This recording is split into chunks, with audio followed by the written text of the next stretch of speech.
Hello the internet, my name's Lara. This is the first video of my new series, Bearded Dragon Diaries.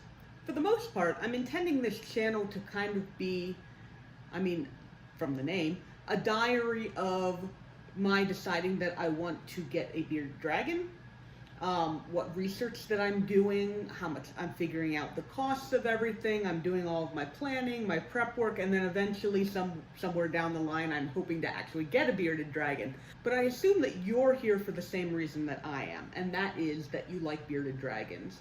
And so I wanted to be able to take you through the process of deciding that you wanted a bearded dragon and then researching it properly, getting everything in place before you actually go and buy that bearded dragon. There's definitely a little bit of a situation sometimes where people decide that they want something and then they go and buy it. And that's fine if you're like going and buying a shirt or you're going and buying, some food or something like that. But when you go and buy an actual animal that you're then going to have to care for, it pays to be prepared as much as possible, right?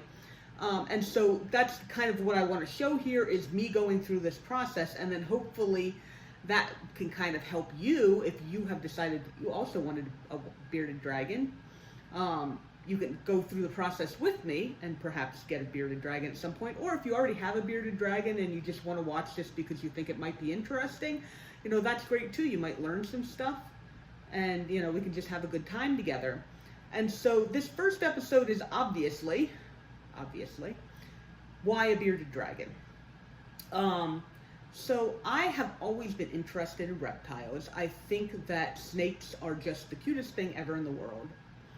And for a long time I wanted a snake, and then I did research because, do research before you buy an animal, and I found out how big they get. Because it's kind of the same thing that happens to me with fish, is like you see fish in the pet store and they're like tiny. Because that's where you buy them. You buy them when they're young, all that kind of stuff. But then they eventually get big. It's the same thing with snakes. I always thought that snakes were like little, but it turns out that, oddly enough, they get really, really big as they get older. And so the cage requirement that they need, the size that they need, the type of food that they need, and all that kind of stuff, I just wasn't interested in doing that. And it was good that I did the research before I got the snake, and then ended up, having to rehome it or, whatever like that. And then I kind of thought I wanted an iguana, it's actually got feet this time. And then I was watching some videos, doing some research on that. And again, I found out how big their enclosure needs to be. It's like huge, to make them the most comfortable. And I was like, I don't really want to have to give up that much space in my home. I don't want to have to buy something that large in order to house this animal. So again, good idea that I did not get an iguana, because I would have found out what the care requirements were for it, and I might have ended up not wanting to take care of it anymore. And so bearded dragons, I had always seen them in the pet stores, and I thought they were cute. You get the tiny little ones in the pet stores. But I always thought that they looked very harsh because they've got all the spines and like everything. So I didn't think that they would actually be, I don't know. I didn't think that they would be fun to have, right? Because like they just looked like they were, yeah. And then I was watching a video on a lady who, she basically goes on Craigslist and finds listings of reptiles and amphibians that look like they're in a bad home situation and the person's trying to sell them or get rid of them in whatever way. And then she goes and she rescues them and she nurses them back to health and she adopts them out. And I find that entertaining. And so I was watching her videos and she got a bearded dragon in.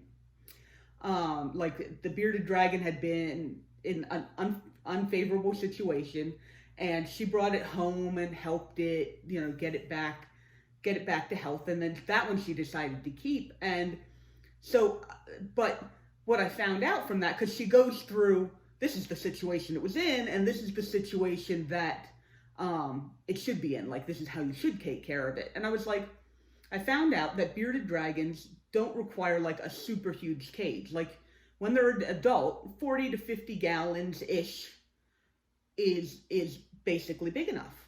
And I'm like, okay, I mean, that's large, but it's not like large, large. It's not iguana large.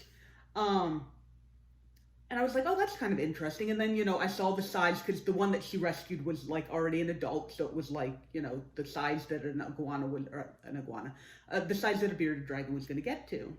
And she also talked about how like cuddly they are. I mean, I'm pretty sure she used the word cuddly. And I'm like, well, like, I like that.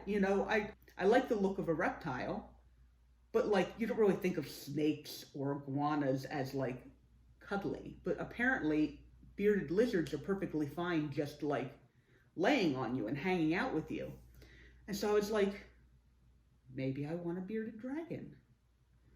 And so I did what any self-respecting person would do, and I went to YouTube and I started typing in, how do you care for a bearded dragon? And I got a whole bunch of different channels. I picked a couple people that I really liked the look of their videos, and I started just watching, and just learning about all the stuff that it requires to have a bearded dragon, to take care of it properly. And so I'm still this was about, as of taping this was about 2 weeks ago. And so I'm still fairly new to learning all about bearded dragons or whatever, but I've gotten, a decent amount of knowledge under my belt. I mean, I wouldn't say a lot, but I've gotten enough to know, okay, yes, with the feeding requirements and the light requirements and the cage size requirements and all that kind of stuff, I think I could do this. I think I would enjoy having a bearded dragon. And so, but what I want to do now is figure out, okay, exactly how much money it would cost to do it properly. So like, while this first video is why a bearded dragon, my next video is going to end up being, how much is this going to cost, right? Because that's just kind of the way my brain works, is I'm going to go ahead and make a list. I like lists. They are wonderful. They are great. And as I continue learning more about bearded dragons, I'm going to be putting that kind of stuff into this channel.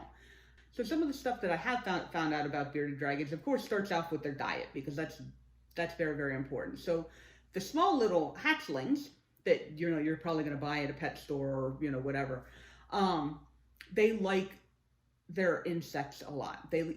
It's good for them to eat live insects. They eat about 80% of insects, and then they actually are omnivores, so they eat about 20% veg and leafy greens. And then that kind of like swaps. When they become adults, they actually eat like 80% leafy greens and only 20% insects. Apparently they can eat anywhere from 80 to 100 insects a day, the baby ones, which is a lot. I'm still kind of sourcing how I can have that many insects. Like, that just seems like a lot of insects. But anyway, I'm working on sourcing that. I very luckily have a reptile store, like dedicated reptile store, within about 20 minutes of my house. So that's actually really cool when I found that out. That way I don't have to rely on PetSmart and Petco. Nothing against PetSmart and Petco, but when you have a dedicated store that just deals in reptiles, I think it does reptiles and amphibians, but anyway, just deals with that, then they're obviously going to have more information. They're going to have more specified products and all that kind of stuff. But anyway, so I'm figuring out how to do the insects. Bearded dragons like to eat crickets, though I've heard some back and forth on crickets. Some people say they don't feed them anymore because they're too much of a hassle, because the crickets jump everywhere and they like crawl out of things and blah, blah, blah. Some people say that crickets have too much excess, like undigestible material, because like, all the good gooey stuff is inside, and then they've got like limbs and blah. You can also feed them mealworms, which are like just little worm guys. And mealworms are actually fairly easy to like raise and breed. Like, you can just get like a colony of them and then like grow your own. And then there's dubia roaches, which are literally they're like little squat fat roaches. And apparently those, a lot of people say that those are like the best. But you want to give like a variety. You don't want to just feed crickets or just feed mealworms or just feed dubia roaches. You want to give them a varied diet. And then I think when they get bigger, they can have superworms, which to me just look like bigger mealworms. I assume they're a different species. I'm not exactly sure right now. But I've been looking into prices on those, and that seems to be fairly reasonable, especially if you can get if I can get a breeding thing set up of mealworms and dubia roaches, which basically means that I'll have pet mealworms and dubia roaches. I don't know how that works, but I'm perfectly fine with that. Insects do not squick me out at all. I think it's really cute when the little bearded dragon just sticks their little tongue out and they go. It's very cute. It really is. If you don't think it's cute, then you probably don't like bearded dragons. I mean, so if you were watching this video, you probably like them. And then the one thing with the insects, and this is the part I'm having a little bit more trouble, is when they're small, when the bearded dragon is small, they have to have small food. And so a lot of the places that I've seen where you can buy mealworms or crickets or whatever, they're like adult size. And so they're too big for the bearded dragons. So I have to figure out how to get feed for them that is going to be edible by them. You're supposed to feed them stuff that is smaller than the space between their eyes. So I guess that means that it would fit in their mouth because their eyes are like on top of their mouth. But anyway, so you need like little guys. And then there was some information I found out about how to get your bearded dragon to eat veggies, because when they're young, they like the movement of the insects. That's one of the reasons why you feed them live insects. They like the movement of the insects. And that kind of like their instinctual behavior is it's moving and it's small and I'm going to go eat it. And so they don't quite eat the veggies quite as much. And there's a couple tricks for that apparently. Is to feed the vegetables first thing in the morning so that they're hungry because they haven't eaten all night. And then they're like, oh, okay, this could be food. And then after they've eaten their vegetables, then they get their crickets and stuff later on. And you generally do 2 to 3 feedings a day. I think with the babies, I think it's 2 feedings when they're adults because they could hold more. I'm not exactly sure if that's why, but that's what I'm assuming. Their stomach is larger so they can hold more food. When they're tiny, yeah. And then size of cage, you can start off with a 20-gallon size. But bearded dragons, I think within a year or so, grow about to their full size. And when they're at their adult size, you want at least a 40-gallon tank. And I've been looking into fish tanks and looking at prices and all that kind of stuff. And what I really want to do, and this is, I've been looking into this a little bit more, is building my own cage. And there are videos out there where you can make, they show you how to make a cage out of melamine? I think it's melamine. It's basically a particle board that has like a white surface on either side, and then the edge is like the particle board. And apparently you can like, they've set it up, the videos that I watch have it set up that you can buy one of these particle boards at like Lowe's or Home Depot, and with one of them you cut it into the different sizes, and then it's perfect for making a cage, and then like you do all this kind of stuff. There's going to be a video on that at some point if I get that far. But for right now, my plan is to build my own cage. And you know, we'll see about that. I like doing DIY stuff. If you're not the type of person who likes to do DIY stuff, you can buy either fish tanks and do that, or they have the reptile cages that open in the front. It's going to be more expensive, obviously, because you're buying a finished product, but I mean, they're very widely available. Basically every pet store that I went to had reptile cages and all that kind of stuff. And then there was also the lighting. I know they need a basking light, something that gets them up to 95 to 100 degrees, 110 degrees, somewhere around there for a basking spot. That's so they can digest their food properly. And then they need a UVB light, which is basically the type of rays that come from the sun. And that gives them vitamin D3, which allows them to,